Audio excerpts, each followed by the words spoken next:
Mister Cheng miss जेंग को deal के papers देता है साइन करने के लिए। इसके बाद वो उससे पूछती है कि क्या उसे पता था जो भी हांटिंग के साथ हुआ है, लेकिन मिस्टर चेंग कहता है कि उसने कुछ भी नहीं किया और ये सब बस हांटिंग की वजह से हुआ है।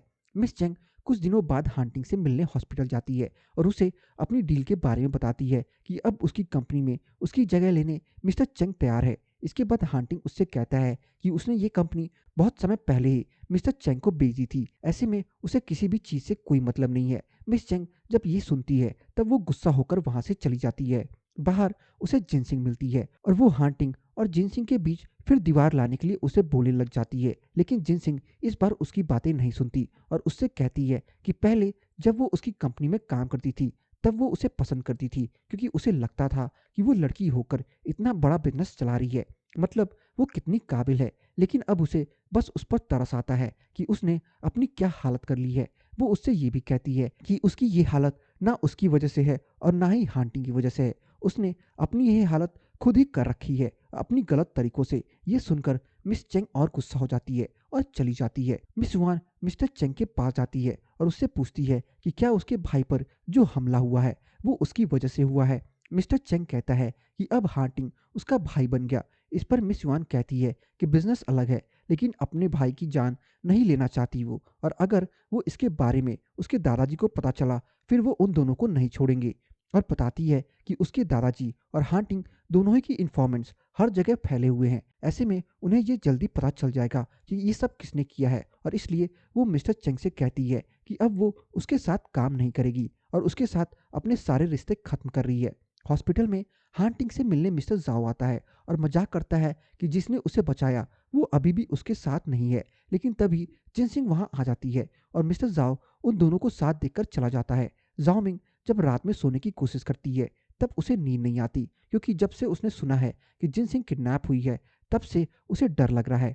इतने में वो कुछ आवाज़ें सुनती है और डर जाती है और फ़ोन करके मिस्टर लू को बुलाती है। मिस्टर लू भी जल्दी से उसके पास आ जाता है और रात को उसके घर ही रुकता है ताकि जाओमिंग को डर ना लगे। मिस्टर लू को अपने लिए इतना कुछ करता देखकर जाओमिंग उससे बहुत ज़्यादा खुश हो जाती है और दोनों और भी ज़्यादा पास आ जाते हैं। इसके बाद सू, लिली, जाओमिंग और मिस्टर लू हांटिंग से मिलने हॉस्पिटल जाते हैं, जहां जिनसिंग उन्हें बताती है कि अब वो जल्दी ही डिस्चार्ज होने वाला है। जिनसिंग अपने दोस्तों को उनके पार्टनर्स के साथ देखती है तो वो खुश हो जाती है, लेकिन किसी को कुछ नहीं कहती। मिस्टर लू और जाओमिंग साथ में चले जाते हैं और लिली और सू साथ में घर आ जाते हैं और बातें करते हैं। सू लिली से कहता है कि उसने अपनी माँ को थोड़ा समझाना चाहिए, उन्होंने अकेले ही उसे पालकर बड़ा किया है, ऐसे में वो बस उसके फ्यूचर के लिए परेशान है और इसलिए उसे बार बार शादी करने के लिए कहती हैं। कभी कभी वो ज़्यादा बोल देती हैं, लेकिन ऐसा बस इसलिए है क्योंकि उनके पास बात करने के लिए कोई नहीं है।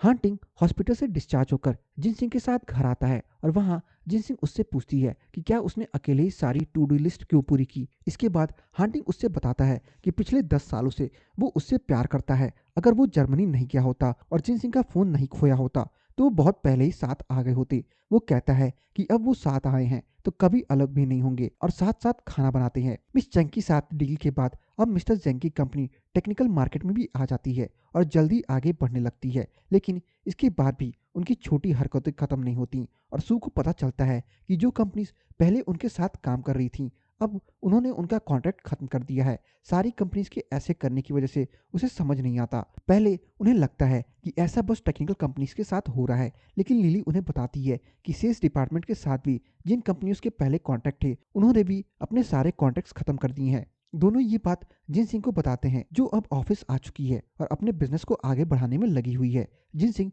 उन दोनों को कहती है कि वो इसके पीछे क्या बात है ये पता लगाएं। जिन सिंह देर रात तक काम करती है और हांटिंग उसे लेने आता है, लेकिन वो उससे भी कहती है कि बस 5 मिनट रुक जाए, लेकिन हांटिंग उसे किसी तरह अपने साथ ले जाता है और दोनों एक दूसरे का हाथ पकड़ के घर चले जाते हैं। अगले दिन लिली सू को डिनर के लिए घर बुलाती है और सू उसके यहाँ पहली बार ऐसे डिनर पर बुलाने से काफी खुश हो जाता है। वो स्पेशल सूट पहनता है और उसके घर फ्लावर्स लेकर जाता है और बताता है कि जब वो पहली बार उनकी कंपनी में आई थी तब वो यही फ्लावर लेकर आई थी और तब उसकी स्माइल देखकर उसे बहुत ही अच्छा लगा और उसने सोच लिया कि उसे अपने कंपनी को आगे बढ़ाना है। लिली देखती है कि अभी भी सू के दिल में उसके लिए वही फीलिंग्स हैं जो पहले थी और अभी भी उसके इतना मना करने के बाद भी उसे पसंद करता है। कंपनी में उसने सुना था कि सू बस इसलिए जर्मनी रिसर्च और स्टडी के लिए नहीं गया क्योंकि वो लिली के बिना नहीं रहना चाहता। इसके अलावा उसने खुद देखा है कि सू ने इस कंपनी को आगे ले जाकर जाने के लिए कितनी मेहनत करी है और अब उसे पता चल चुका है कि वो सच में उसकी चिंता करता है और उसके फ्यूचर के लिए इतना मेहनत कर रहा है। इसके बाद वो सू को बताती है कि वो सच में वेस्टर्न को पसंद नहीं करती। उसे तो ट्रेडिशनल स्टिंकी टोफू पसंद है, लेकिन वो अपने पसंद का खाना नहीं खा पाती क्योंकि उसे क्लाइंट्स के साथ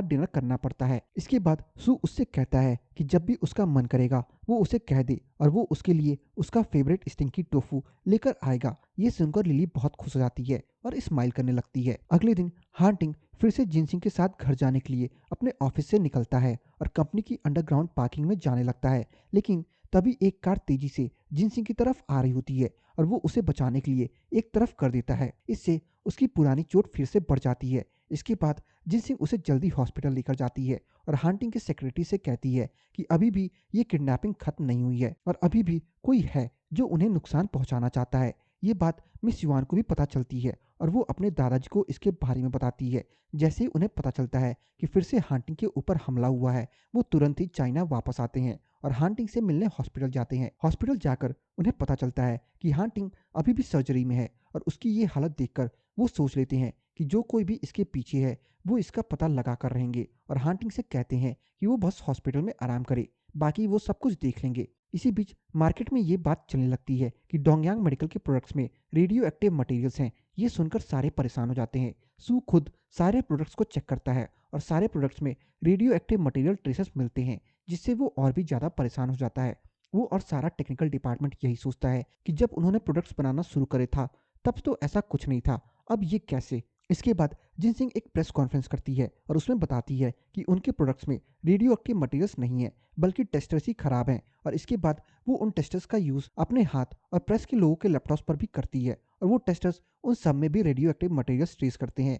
इसके बाद वो सबको क्लियर करती है कि उनका प्रोडक्ट्स बिल्कुल सही है और किसी को उनसे कोई नुकसान नहीं है। इसके बाद सारे प्रेस के लोग सच समझ जाते हैं और जिनसे की बहुत तारीफ करते हैं कि उसने इतनी जल्दी इतने बड़े क्राइसिस को सॉल्व कर लिया और कंपनी में सारी उसकी तारीफ करते हैं। हांटिंग हॉस्पिटल में आराम कर रहा होता है और जिनसिंग कंपनी की स्टॉक्स स्टेबल कर रही है और उन्हें आगे लेकर जा रही है। उसके कंपनी के सारे लोग, हांटिंग और उसके दादाजी खुश होते हैं और ये एपिसोड यहीं पे खत्म हो जाती है।